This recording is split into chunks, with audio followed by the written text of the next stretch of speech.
All right, guys, I've now heard 3 different rumors on the Eli Tomac Star Yamaha contract. So I've heard, first of all, I've heard that a press release is probably going to come out anytime, updating us on the situation. So while we wait on that, I'll tell you the 3 rumors I've heard. One, the first one, the original one that came out, was that it was a 2-year contract with Star Yamaha.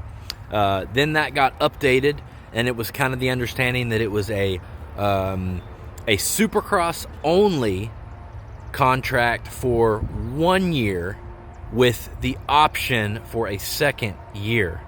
And then just yesterday, the latest one I heard was that this contract is 1 year only, Supercross, with the option for outdoors.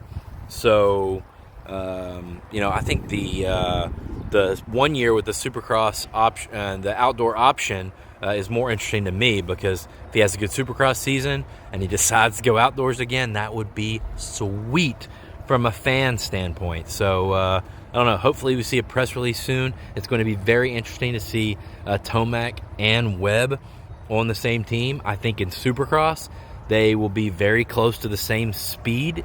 I don't know, it could be a very, very fun Supercross season next year. What do you guys think?